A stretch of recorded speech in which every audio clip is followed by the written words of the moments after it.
नमस्कार, साफ संदेश से मैं अनिल कौशिक। दोस्तों, हम पहुंचे हैं यहाँ विवेकानंद कॉलेज में। कुलपति महोदय वीके सिंह जी पधारे हैं, उनसे जानते हैं आने का रीज़न। हाँ, नमस्कार वीके सिंह जी। नमस्कार नमस्कार साहब। तो सर, आपका आने का यहाँ रीज़न क्या है? इस विद्यालय में चूंकि उड़ीसा के गवर्नर साहब आ रहे हैं, जी जी। तो उनके स्वागत समारोह में इन लोगों ने एक कार्यक्रम छोटा सा रखा है। और कोरोना काल की वजह से मैं अपने संभाग के विद्यालयों में नहीं जा पाया हूँ, तो एक ये मौका था, तो इस विद्यालय को हमने देखने का मन बना लिया था। अच्छा अच्छा सर, तो यहाँ से आगे का कार्यक्रम क्या रहेगा? इसके आगे भादरा में 2 कॉलेज और हैं, उनकी भी विज़िट करूँगा और उसके बाद हम बीकानेर लौट जाएंगे। अच्छा अच्छा, तो पहले भी सर आपका यहाँ आना हुआ है या प्रथम बार? नहीं, पहली बार आ रहा है, क्योंकि मैंने ज्वाइन ही किया था तो कोरोना काल था। तो पिछले 2 वर्ष जो है केवल कोरोना काल में ही निकल गए, कहीं हम लोग निकले ही नहीं और प्रोटोकॉल नहीं था कि जा पाते, एसओपी का पालन करना पड़ता था। तो इसलिए अब मौका मिला है, तो मैं अब संभाग में कई जगह जा रहा हूँ।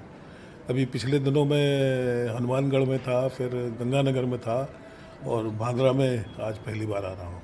अच्छा सर, एक सवाल मैं आपसे जानना चाहूँगा, क्योंकि कोरोना काल पीछे 2 साल लगातार रहा है, तो कोरोना काल में शिक्षा का स्तर कितना प्रभावित हुआ है सर?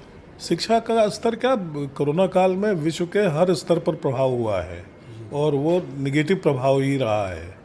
चूँकि शिक्षा में वो हमारी टेक्नोलॉजी आगे आ गई थी, तो टेक्नोलॉजी के आने से क्या हुआ कि हम ऑनलाइन क्लासेस कर पाए थे।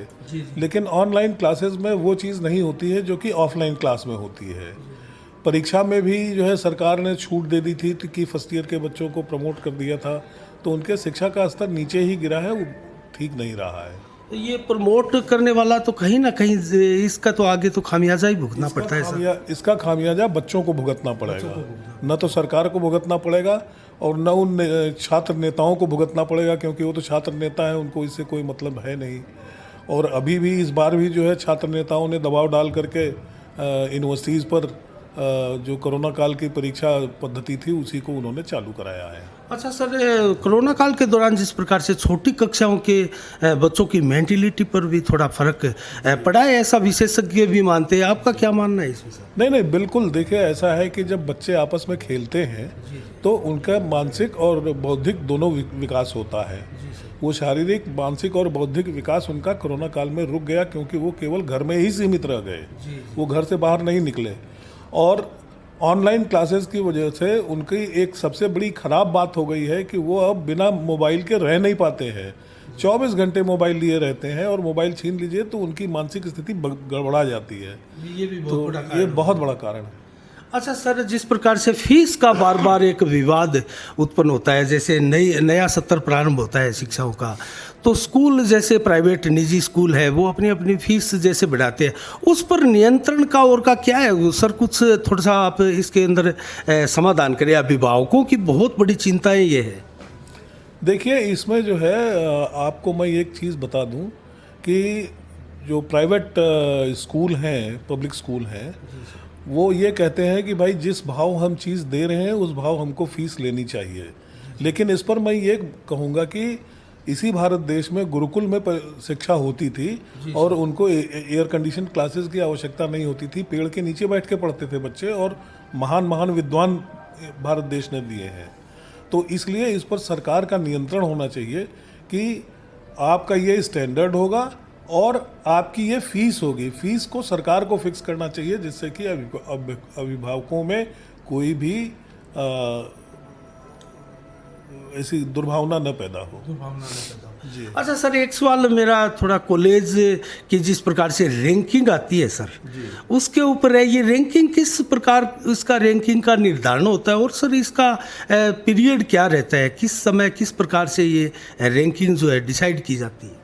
देखिए, जो नेशनल रैंकिंग है वो नेशनल रैंकिंग के कुछ बिंदु हैं और वो महत्वपूर्ण बिंदु हैं कि उस कॉलेज में कितने विषय चलते हैं, कितने छात्र पढ़ते हैं, उन छात्रों की क्या रिज़ल्ट रहा है, फिर उनका रिसर्च का प्रोडक्ट क्या रहा है और उनके टीचर्स के रिसर्च का प्रोडक्ट क्या रहा है। तो कई ऐसे पैरामीटर्स हैं जिनके ऊपर इनकी चीज़ें होती हैं और वो पिछले 3 वर्ष के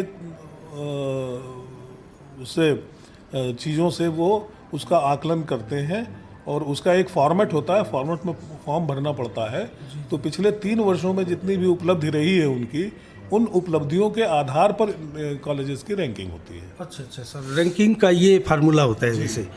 अच्छा सर, तो आगे मैं एक सवाल आपसे ये जानना चाहूँगा कि जिस प्रकार से आप विवेकानंद कॉलेज है ये और यहाँ के जो संचालक है विकास सराफ सर, उनके बारे में क्या आप पहले से जानते थे? क्या उनके बारे में इस यहाँ कॉलेज में आप रुके हैं तो कहीं ना कहीं और कॉलेज है उनमें एक मैसेज ऐसा जाता है जैसे विकास जी के साथ कुलपति जी के अच्छे रिलेशन है, या इस पर क्या कहना चाहेंगे सर आप? नहीं, मेरे विश्वविद्यालय के अंतर्गत 426 कॉलेज आते हैं जी। और मेरे लिए तो सभी बराबर हैं। और जहाँ तक विकास जी का सवाल है, विकास जी को मैं पहले से नहीं जानता था। इसी प्रोग्राम में उन्होंने सबसे पहले जो है हमको फ़ोन किया तो मैं उनको जानता हूँ। और जहाँ तक मैं यहाँ आ कर के मैंने इस कॉलेज को देखा है तो ये एक बहुत अच्छी संस्था है और अच्छा चला रहे हैं। और आप जानते ही हैं कि जो अच्छी संस्था चलाता है तो निश्चित रूप से विश्वविद्यालय उसके प्रति थोड़ा सा उसका रुझान अलग हो जाता है। चलो, बहुत बहुत धन्यवाद। Thank you. तो दोस्तों, आपने देखा ये थे वीके सिंह जी। हमने उनसे ज़्यादा सवाल तो नहीं पूछे, फर्स्ट बार उनसे मुलाकात हुई है और साफ संदेश के चैनल पर प्रथम बार दोस्तों हमने उनसे साक्षात्कार किया है और कुछ सवाल भी उनसे जाने हैं और शिक्षा नीति के बारे में भी हमने उनसे पूछा। दोस्तों, शिक्षा नीति के बारे में ज़रूर हम उनसे जानना चाहेंगे। याद आया सर, मोदी जी की जो ये नई शिक्षा नीति है उससे आप क्या समझते हैं सर? वो किस प्रकार से भारत को आगे ले जा सकती है सर? देखिए, शिक्षा में बदलाव आपको समय समय पर करना पड़ेगा। सबसे पहला बदलाव आया था जब नई शिक्षा नीति 1986 लागू हुई थी और उसके 34 साल के बाद 2020 में दूसरी राष्ट्रीय शिक्षा नीति आई है। इसका सबसे बड़ा जो इसमें 2 मुख्य बिंदु हैं जिन पर कि हम लोगों का होना चाहिए कि पहले की उच्च शिक्षा जो है केवल अंग्रेजी में हुआ करती थी, चाहे वो इंजीनियरिंग हो, चाहे वो मेडिकल हो या दूसरी साइंस विज्ञान की वो हो। इन सब में इन्होंने ये किया कि आप अपनी शिक्षा अपनी मातृभाषा में भी ले सकते हैं। तो इन्होंने सबसे बड़ा बदलाव तो ये किया है।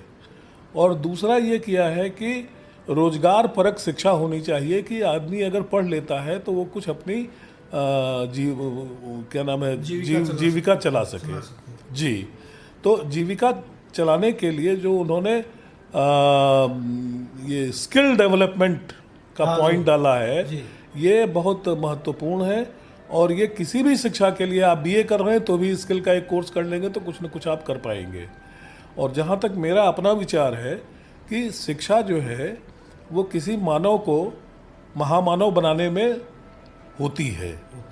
तो ये भी एक बहुत बड़ी चीज़ है कि इस राष्ट्रीय शिक्षा नीति में ह्यूमन बीइंग बनाने की एक प्रक्रिया चालू हो गई है। अच्छा सर, एक सवाल मैं आपसे अलग सा पूछूंगा, क्योंकि जिस प्रकार से पहले की शिक्षा नीतियां होती थी और इतिहास की पुस्तकों में जिस प्रकार से हमें पढ़ने को मिलता था, आजकल एक विवाद सा हुआ सा पूरे देश में खड़ा हो गया है कि बहुत से विषयों को, सब्जेक्ट को छोड़ दिया गया, जो कि अब नई शिक्षा नीति में भी वो शामिल किए गए हैं, ऐसे सब्जेक्ट हैं। और बहुत से महापुरुषों को एक प्रकार से गौण रखा गया था सर पहले।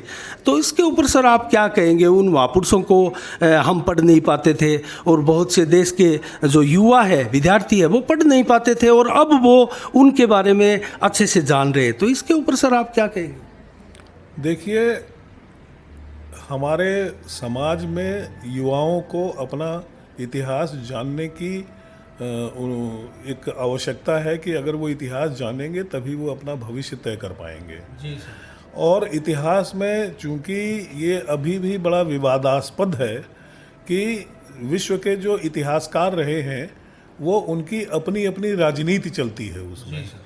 तो इस राजनीति से अलग होकर के सही इतिहास का जो प्रदर्शन है वो अब इस राष्ट्रीय शिक्षा नीति में आ रहा है और ये एक बहुत अच्छी बात है। अच्छे संकेत भी मान सकते हैं। बहुत अच्छे संकेत हैं और भविष्य इससे उज्जवल होगा। चलो, बहुत बहुत धन्यवाद। Thank you. तो दोस्तों, ये थे वीके सिंह जी और उन्होंने बहुत ही निष्पक्ष तरीके से जो है शिक्षा नीति पर भी जवाब दिए, अन्य सवालों पर भी जवाब दिए। इसी के साथ साफ संदेश से मैं अनिल कौशिक, नमस्कार, जय भारत, जय जय राजस्थान।